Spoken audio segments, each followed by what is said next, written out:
evening. You are watching Wyoming News Now at 5:30. I am Mia Johnson. Kayla Dixon and Julian Seawright are joining me tonight. It has been a beautiful Sunday. It almost made us not want to come to work, but it will be changing soon. Julian Seawright joins us with the first look at our weather. Thanks, Mia. Yes, another gorgeous day. A little cooler because it's pretty chilly out here on our Big O Tires Michelin weather deck. But the good news is we have plenty of sunshine in Cheyenne. However, some areas we're seeing some snow, and as we go into the evening hours, we're looking for more snow to develop. As we can take a look over towards Laramie and over in Riverton, we're looking at some light snowfall coming up from Colorado's, where we're seeing that snow band hitting into Laramie. But over towards Riverton, we're looking at a little small speck of a system starting to develop over into the northwest. But our current temperatures, as I mentioned, it's a little cool for our Sunday evening, as we're looking at 35 degrees in Cheyenne with 36 in Casper, 32 for Laramie, and 46 degrees, the warm spot in Torrington. For our current winds, a little breezy along the southern areas, as we're looking at 10 miles per hour winds in Cheyenne and for Laramie, and 16 miles per hour winds in Rock Springs and Rawlins. But we're looking at low winds over in Casper. 42 degrees was the high in the capital city. We were about 7 degrees off of our average around this time of year. And for Casper, we were well below the average with 37 degrees for today. But we'll have more coming up about what else to expect for our Sunday night in just a few moments, Mia. So I'm going to give it back to you. Sounds good, Julian. Thank you for that. Since the start of the coronavirus, 203,000 people have gotten tested for the virus in Wyoming.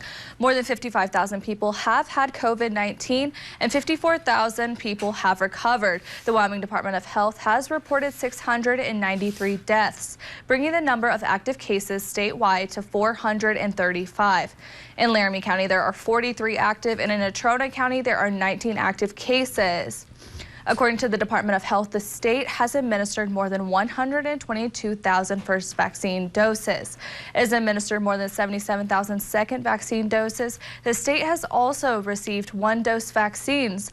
Of those, a little more than 2,300 have been administered. A big event is returning to the Central Wyoming Fairgrounds in Casper this fall. David Graff spoke to some of the organizers to learn a little more about it. The Championship of Champions Indian relay races were held here at the Central Wyoming Fairgrounds in 2020. Indian relay racing takes one rider switching between 3 horses over 3 laps bareback, and they're racing against other teams doing the same thing. I'd equate it to a high stakes top line March Madness basketball game that was tied at the buzzer, and a buzzer beater happens. That same excitement is every race in Indian relay. What our organization has done is we are showcasing this event, showcasing the athlete and the horsemanship of the athlete, the camaraderie and the teamwork to take this sport, extreme sport, and elevate it. The Championships of Champions Indian relay races will be back in Casper on September 24th through the 26th. Casper is central to a lot of the teams in North Dakota, South Dakota, Montana, Idaho, Washington. This is a location where they can travel to, and it's kind of central to them tribal nations. The Wind River Casino, the Northern Arapaho Tribe, and Horse Nation's Indian Relay Council are the ones putting on the event, and they are expecting a record-breaking event in late September. For Wyoming News Now, I'm David Graff. Thank you, David. Good job. The Wyoming Department of Workforce Services warns Wyomingites to be aware of scammers. They have been reaching out to people through social media claiming to be unemployment agencies. These scammers will ask to obtain personal and confidential information through social media pages, such as the DWS Facebook page. DWS says they would never ask for personal information through social media or text messaging. If you see a suspicious post, DWS asks you to report it. The Wyoming Game and Fish is urging the public to be aware of the increasing presence of big game on roadways. Due to the recent weather storm, the deep snow and limited food resources have forced wildlife to travel on plowed roads. Because this can lead to wildlife crashes, Game and Fish asks us to slow down and take a second look. The department also reminds us to avoid feeding the animals because it can cause health problems for them. A multi-agency exercise in northern Wyoming tested the skills of search and rescue and other emergency services in Park County. As Wendy Core reports, the activity kept volunteers on their toes. The bears are starting to come out now. Park County, Wyoming covers almost 7,000 square miles, an area about the size of the entire state of Vermont, and much of that country is rugged wilderness.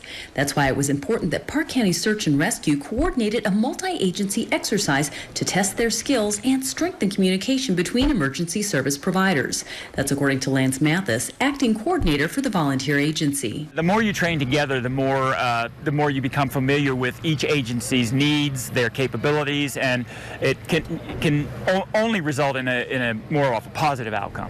The training involves two scenarios. One was a water rescue in which 3 people fell through thin ice on Buffalo Bill Reservoir, and a report of a victim of a bear mauling. This particular exercise also involved the Game and Fish Department, which doesn't normally get involved in search and rescue operations. But Dan Smith, who's the Cody Regional Wildlife Supervisor for Game and Fish, says exercises such as this are great training opportunities for his crew, who spend a significant amount of time in the backcountry as part of their jobs. As we all work together, we're just going to be better as a team. We all have our individual skill sets. It's just better for the person we're trying to help. Mathis says that exercises like this here in Park County are important because of the wide range of incidents that could occur.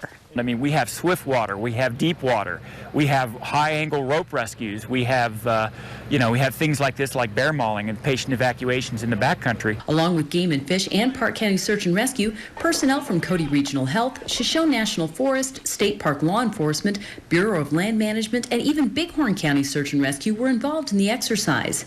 And Mathis says that because of trainings like these, they'll be ready when emergencies arise. To the citizens of Park County, you can count on us at all times, and we're there when you need us. From Cody, I'm Wendy Core reporting. Thank you, Wendy. Trash pickup will begin again tomorrow. Cheyenne residents can place an additional 4 bags of garbage by their container this week to be picked up free of charge. For extra recyclables, residents may drop off up to 4 bags at the transfer station for no charge. If immediate disposal is needed, the landfill and compost facility is now open. With the record amount of snowfall we saw last weekend, we're already seeing water puddles across Cheyenne, and the mayor says seeing water is normal, but if water is coming up on the sidewalk or near a house, you want to call a few people to clear the drains. To report a problem, you can call the City Public Works at 307-637-6263 or the non-emergency police line at 307-637-6524. And the Mayor's Youth Council is hosting a free downtown runaround scavenger hunt.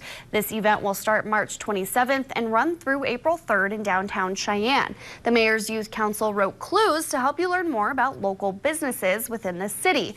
The first 20 participants to have their clue card completed will win prizes provided by the Downtown Development Authority. For more information about this event, just visit our website and search Scavenger Hunt. Wyoming National Guard troops are home from Washington, D.C.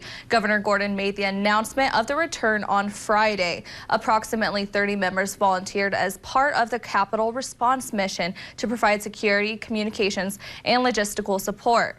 Governor Gordon said, "I applaud the commitment of these soldiers and airmen, and I deeply appreciate their willingness to serve our country." The Wyoming Guard was part of the 7,000 National Guardsmen who volunteered to serve in Washington, D.C.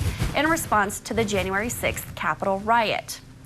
The United States Navy is conducting warfare exercises south of Iran following a nuclear strike. We'll have more information on the training next on Wyoming News Now.